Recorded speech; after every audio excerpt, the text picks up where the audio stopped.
Welcome to the CWK report.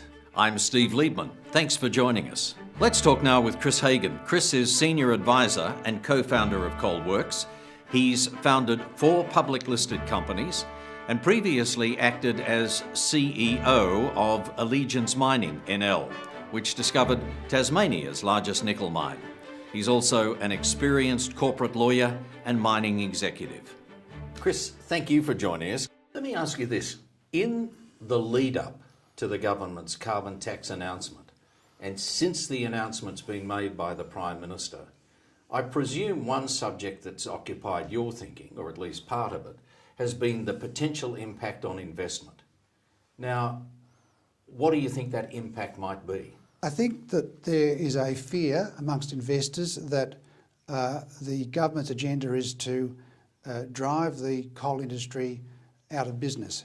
However, I don't believe that's the case. I believe the government is following what I would call a cogeneration strategy. What I mean by that is we've got gas and coal generating power.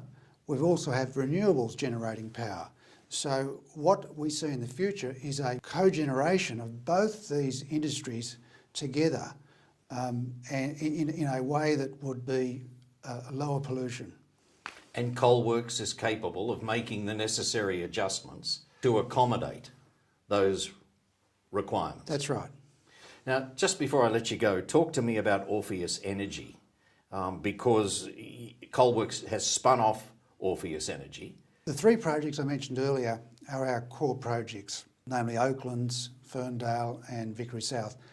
The other projects, Hodgson Vale, Coal in Queensland and Ashford Lime, had not received the attention that we would have liked to have given them. So we decided to spin them off into a separate listed company and at the same time acquire a coal project in Indonesia. Now, in acquiring this coal project in Indonesia, we took on an Indonesian partner who are a current producer of coal in Indonesia, and we actually signed a strategic alliance with that partner. And the basis for that strategic alliance was that we would acquire further coal projects and the strategic alliance partner would introduce those coal projects to us. And in fact, the strategic alliance has worked very well in the last 6 months. Right. We took on what we call the B26 project. We stripped the coal, we put it into trial mining and actually have signed an offtake agreement for the sale of that coal. So we've had some very encouraging signs on where we're going with that project. Now that we know what the government's carbon tax strategy is, there could be some people forgiven for thinking that there are parties in Canberra who are not going to be satisfied until the coal industry is shut down.